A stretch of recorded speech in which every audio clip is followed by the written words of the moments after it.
علماء نے لکھا ہے کہ پورے قرآن کے اندر ہر گناہ کی سخت ترین سزائیں موجود ہیں، لیکن اللہ سے جنگ صرف سود کے گناہ پر ہے۔ پورے قرآن شریف میں کسی اور گناہ پر، حتیٰ کہ شرک پر بھی اور زنا پر بھی اور دیگر گناہوں پر بھی، اور وعیدیں ہیں۔ اللہ سے جنگ کی وعید نہیں ہے، اللہ سے جنگ کی وعید صرف سود پر ہے قرآن میں، اور احادیث میں، پوری احادیث کے اندر مختلف گناہوں کی مختلف سزائیں اور اللہ تعالیٰ کی طرف سے عذاب کا ذکر ہے۔ اللہ سے جنگ صرف ولی سے دشمنی کے اوپر ہے، اللہ کے ولی سے دشمنی، نیک لوگوں کے ساتھ۔ بعض لوگ ایسے بد نصیب ہوتے ہیں، ایسے بدبخت ہوتے ہیں، بیچارے قابل رحم ہوتے ہیں، ان کے دلوں میں نیک لوگوں کا بغض ہوتا ہے۔ کسی کی نیکی کا سنتے ہیں تو ان کے تن بدن میں آگ لگ جاتی ہے، کہیں کسی نیک انسان کا، حتیٰ کہ گزرے ہوئے نیک لوگوں کا۔ یعنی ہم نے ایسے لوگ دیکھے ہیں اور ان کی چیزیں پڑھی ہیں کہ جن کی تنقید اور ہدف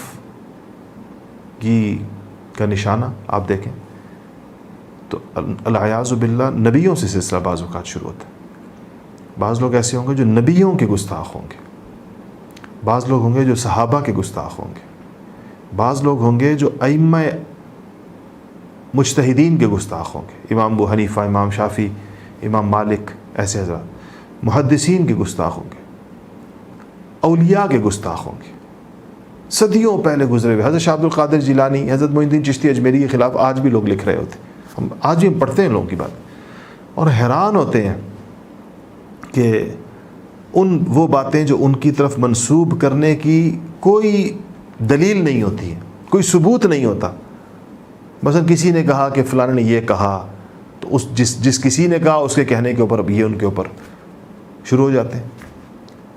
تو یہ سخت چیزیں گزرے ہوئے ہوں یا اپنے زمانے کے، اس سے بعض لوگ اپنے زمانے کے نیک لوگوں کے ساتھ حالت جنگ میں رہتے ہیں، حتیٰ کہ ان کی توہین، ان کی تذلیل، اس میں ان کو مزہ اور لطف آتا ہے۔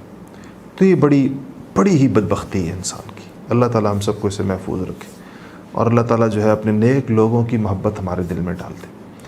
نیکی سے محبت اور نیک لوگوں سے محبت بڑا انعام ہے اللہ تعالیٰ کے انسان کو۔ امام شافعی کا شعر ہے کہ احب الصالحین ولست منہم، کہا کہ میں نیک لوگوں سے محبت کرتا ہوں، ان میں سے ہوں نہیں، خود نیک نہیں ہوں۔ اور کیوں نہیں؟ لعل اللہ یرزقنی صلاحا، کہ شاید اللہ تعالیٰ اس نیک لوگوں سے محبت کی برکت سے مجھے بھی کوئی تقوی عطا فرما دے، مجھے بھی کوئی اللہ پاک صلاح عطا فرما دے، مجھے بھی اللہ پاک کو خیر عطا فرما دے، کوئی خیر کا رستہ عطا فرما دے، ان کی محبت کا کوئی اثر میری زندگی پر ہی مرتب ہو جائے، اس توقع میں خود تو نیک نہیں ہوں لیکن نیک لوگوں سے۔ امام شافعی کی تواضع ہے، امام شافعی نیک نہیں ہوں گے تو اور کون نیک ہوگا؟ لیکن انہوں نے تواضعاً یہی کہا۔ نیک لوگوں کا ایک طریقہ یہ بھی ہوتا ہے کہ اپنے آپ کو نیک نہیں سمجھتے۔